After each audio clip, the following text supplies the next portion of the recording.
people! Welcome to Toygrind, the toy review show with me, Thew, that's very pointedly not about Transformers. We're all of 4 episodes in, it's time to embrace the inevitable and just do some GoBots instead. Look, don't let me just keep doing GoBots, alright? There's a lot of other stuff I want to do, and this could very easily turn into the GoBots show. Right then, a little bit of BG on the GBs, not enough to do you any harm. So the GoBots were released in 1983 by Tonka, much like I was, as a westernised and mildly less rad version of Bandai's Machine Robo toy line. So pretty much exactly as Transformers were to Diaclone. And they did alright at first, but the ravages of time had seen them largely dismissed by the popular conscience as the dumb Transformers wannabe dickhead brand. I mean, sure, they've got some fruity bloody names, and the cartoon was pretty weak, but the Transformers show really wasn't all that, you know. And anyone with even a basic grasp of numbers will know that 83 comes before 84. So if you really insist that the whole GoBots thing was just a lame cash-in copycat, then I'm not saying you're a bad person, but you're clearly not that interested in facts. But with no meaningful modern-day revival and constant derision from smart-ass parody shows, the prevailing perception is that GoBots are the lame ones, and that's just how it be. So I'm here today to show you that GoBots can be badass. I mean, why do you think the Disturbed guy covets them so much?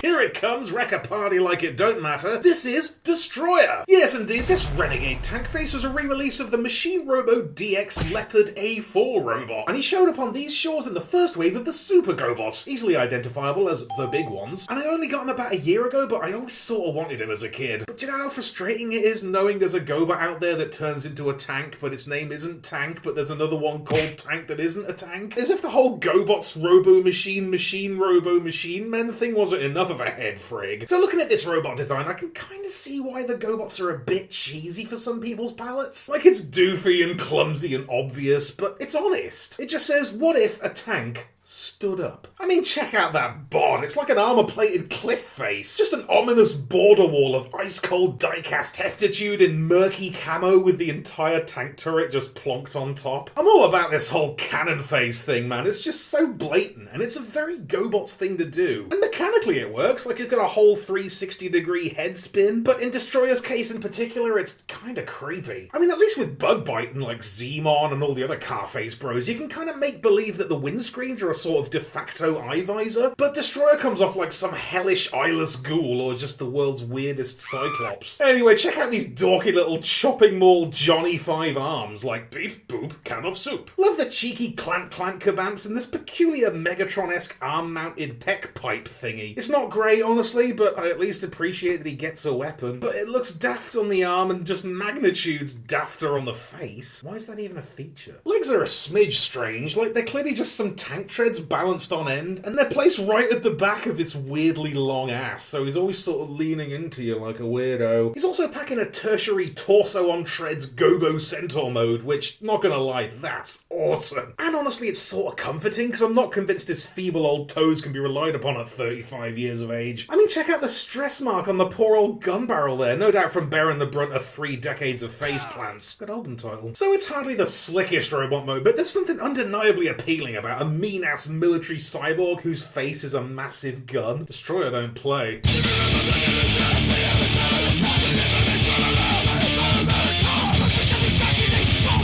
Transformation feels a bit scary at his age, but it's wonderfully simple. The arms just sort of fold away in a little cupboard and the whole torso just melts downward into this absolute, undisputed, purest tank mode I've ever seen. Check out this cute little crush beast. It's almost too perfect. I mean, without this one mostly obscured crease, you barely know it transforms. So check out this meaty metal tank bod with all moulded in tools and axes and an entry hatch even. Turret's looking peng with the slick sculpting and the baby spotlight up the front there. Definitely appreciate the restrained paint job as well. Just a straightforward blanket of gloomy green with no gimmicky robo-nonsense to give him away. Stickers are holding up alright for a toy well into its 30s with all serial numbers and hazard warning signs and that. Although I'm not sure if I'm totally okay with the actual Iron Cross of the Wehrmacht. Guess at least it's not a swastika. Just seems a bit heavy for what is essentially a Hanna-Barbera character. I really don't know what I'm supposed to do with this gun extender either. What is that, a silencer? Can you silence a tank? Why is this a feature? Why? But anyway, can we talk about the working tank tracks? Yes, indeed. Destroyer's packing a set of legit, actual, functioning caterpillar treads that roll around all nice and make a wonderful, soft, clicky sound. Ooh,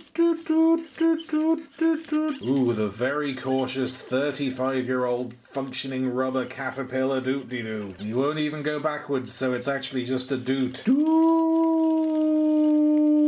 It's just so weird to me that GoBots had this in 1983 and the Transformers didn't figure it out for decades. And even then they didn't think to put it on a tank until the space year 2015. Maybe they should have called him Innovator. This tank mode is seriously something else, man. It's just a legitimately stunning thing that could effortlessly pass for a high quality model, and you gotta respect it. So yes, Super GoBots Destroyer is a superbly sweet killing machine. As a robot, it's definitely less a mountain of military muscle and more some kind of pylon.